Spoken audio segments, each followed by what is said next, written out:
Guys इस video में मैं आप लोगों को बताने वाला हूँ लूप एल्स के बारे में, यानी कि लूप के साथ एल्स का यूज करके दिखाने वाला हूँ। आप लोग कहोगे आदि भाई इफ एल्स तो सुना था, ये लूप एल्स कौन सी नई चीज आ गई। लूप एल्स भी होता है गाइस और बहुत अच्छे से इसका यूज होता है पाइथन के अंदर। और इंटरव्यूअर जब एक बार इंटरव्यू में ये क्वेश्चन पूछ देता है ना, तो अच्छे अच्छे लोग यहाँ पर कंफ्यूजन में आ जाता है कि लूप के साथ एल्स कहाँ यूज होता है। हमें तो ये चीज कभी पढ़ा ही नहीं कि लूप के साथ एल्स भी यूज होता है, या फिर पढ़ाते भी है तो काफी सारे डाउट्स रह जाते हैं लोगों के, जो कि सारे आज आप लोग के क्लियर होने वाले हैं। और कुछ मेरी तरफ से रह जाए तो आप लोग कमेंट्स करके पूछ देना। तो देरी किस बात की, चलते कंप्यूटर स्क्रीन पर। So let's roll the intro.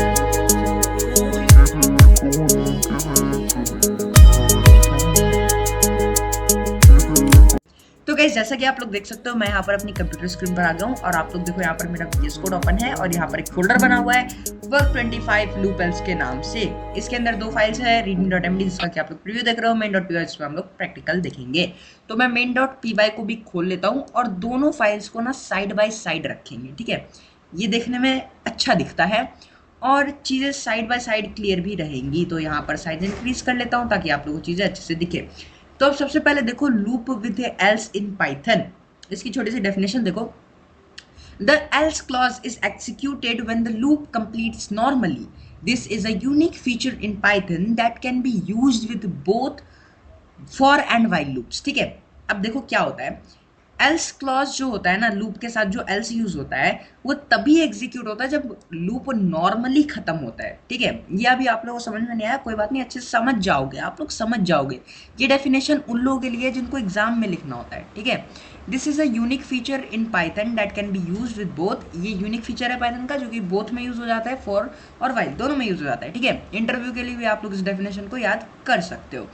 तो अब बढ़ते हैं आगे और एग्जाम्पल देखते हैं। ठीक है, एग्जाम्पल माय फेवरेट थिंग। ठीक है, तो यहाँ पे मैं यहाँ पर मैनुअली टाइप करूँगा, मैं लिखूँगा फॉर आई इन रेंज और रेंज के अंदर मैं डाल दूँगा लेट्स से 5। ठीक है, और यहाँ पे हम लोग क्या कहेंगे, हम लोग कहेंगे प्रिंट करो भाई, प्रिंट करो आई। ठीक है, प्रिंट करो भाई, प्रिंट करो आई। ठीक है, इसको मैंने फुल स्क्रीन मोड पे डाल दिया और यहाँ पे एल्स लिखेंगे और हम लोग कहेंगे प्रिंट। इसको मैं थोड़ा सा वर्ड रैप कर लेता हूँ ताकि पूरी चीज़ जो है क्लियरली दिखे। ठीक है, अब जाते हैं फुल स्क्रीन मोड पे। अब मैं यहाँ पे लिखूँगा लूप कंप्लीटेड। ठीक है, लूप कंप्लीटेड लिखता हूँ सिर्फ। ठीक है, लूप कंप्लीटेड, लूप कंप्लीटेड। अब अगर मैं इस कोड को रन करूँगा तो क्या होगा।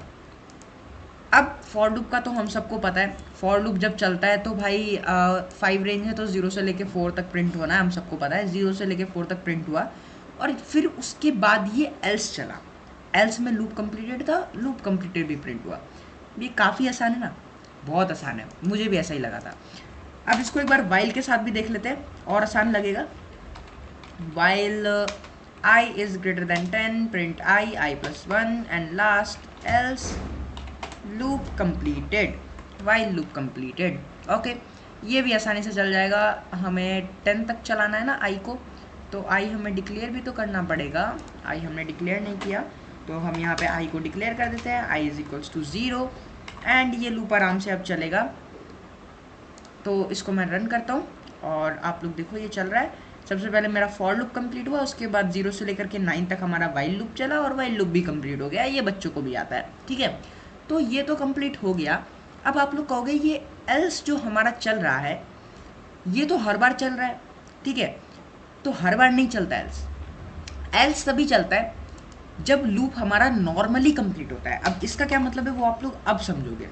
तो मैं यहाँ पे लिखता हूँ फॉर आई इन रेंज 5। ठीक है, और मैं लिखता हूँ if I is equal to 3 then आप क्या कर दो, देन आप लिख दो ब्रेक, ब्रेक।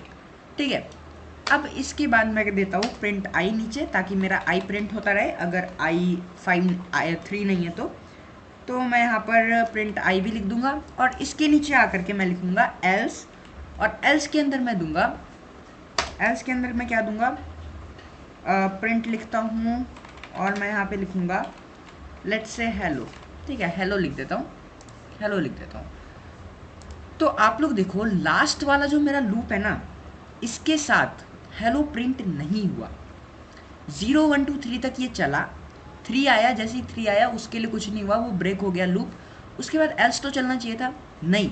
यही तो मतलब था इस सेंटेंस का, else clause is executed only when the loop completes normally. यहाँ पर लूप नॉर्मली खत्म नहीं हुआ है, हमने इसको बीच में तोड़ दिया, ठीक है, लूप को मार दिया हमने बीच में, ये लूप नॉर्मली खत्म नहीं हुआ है, इसीलिए यहाँ पर एल्स क्लॉज एग्जीक्यूट नहीं हुआ। नहीं तो एल्स क्लॉज एग्जीक्यूट होता अगर हम ये वाली 2 लाइन नहीं लिखते तो। बस यही छोटी सी चीज़ है, यही इंटरव्यूअर आपको कंफ्यूज करेगा, आप लोग को ऐसा क्वेश्चन दे देगा और बोलेगा बताओ ये एल्स क्लॉज रन होगा या नहीं, ये वाला ब्लॉक ऑफ कोड चलेगा या नहीं। तो आप लोग को ध्यान से देखना है, आप लोग को बस यही चीज़ नोटिस करनी है कि कहीं लूप को मैनुअली तो ब्रेक नहीं किया जा रहा है, ठीक है, लूप अपने आप ब्रेक होना चाहिए, कहीं पर ब्रेक स्टेटमेंट यूज नहीं होनी चाहिए, किसी भी तरीके से लूप को ब्रेक करने की कोशिश नहीं करनी है। लूप जब नॉर्मली खत्म होगा तब एल्स क्लॉज चलेगा, वरना नहीं चलेगा। तो आई होप आप लोगों को ये समझ में आएगा कि एल्स क्लॉज का क्या यूज़ होता है, कब एल्स चलता है, कब नहीं चलता है, फॉर लूप के साथ हम लोग एल्स को कैसे यूज़ कर सकते हैं। और अगर आप लोगों को समझ में आया तो इस वीडियो को लाइक करना, चैनल को सब्सक्राइब करना और प्लेलिस्ट वाले सेक्शन में जा करके आप इस Python beginner to advance course को एक्सेस करना। इसका लिंक आप लोग को नीचे डिस्क्रिप्शन में मिल जाएगा अगर आप लोग इतनी सारी मेहनत नहीं करना चाहते तो। और चैनल को सब्सक्राइब कर लेना गाइस, आप लोग के एक सब्सक्राइब से हमें काफ़ी ज़्यादा मोटिवेशन मिलता है। आपने 50 सब्सक्राइबर्स कंप्लीट करवा दिए, इसके लिए बहुत थैंक यू। तो आप लोग वीडियोस को रेगुलरली देखो, मैं अपलोड करता जा रहा हूँ, चैनल को सब्सक्राइब कर लो ताकि आप लोगों को सारी चीज़ें जो हैं वो टाइम पर मिल जाए। और गिटहब पर जा करके कोड भी एक्सेस कर सकते हो आप लोग, Python beginner to advance course, इस रेपोजिटरी को आप लोग जा करके एक्सेस करना, मैंने गिटहब पर अपलोड कर दिया है। आप यहाँ पर इसको अपने कंप्यूटर में पुल कर सकते हो या फिर इस लिंक पर जा करके आप यहाँ पर किसी भी फोल्डर को खोलो, ठीक है, उसके अंदर आप लोगों को सारी चीज़ें मिल जाएंगी। एक तो readme.md फाइल मिल जाती है जिसमें कि सारी चीज़ें नोट्स की तरह बिल्कुल अच्छी तरीके से समझाई हुई होती हैं, इसको आप लोग पढ़ सकते हो। और साथ ही साथ main.py फाइल भी होती है जो हमने सीखा है किया है, यहाँ से आप लोग कॉपी पेस्ट करके अपने कंप्यूटर में भी चला करके देख सकते हो और पुल कर लो कोड को, तो सबसे अच्छी बात है, ठीक है। तो गाइज इसी के साथ हमारी वीडियो खत्म होती है। वीडियो पसंद है इस वीडियो को लाइक करना, चैनल को सब्सक्राइब करना। मैं मिलता हूँ आप लोग से नेक्स्ट वीडियो में नेक्स्ट टॉपिक के साथ, तब तक के लिए बाय बाय, जय हिंद।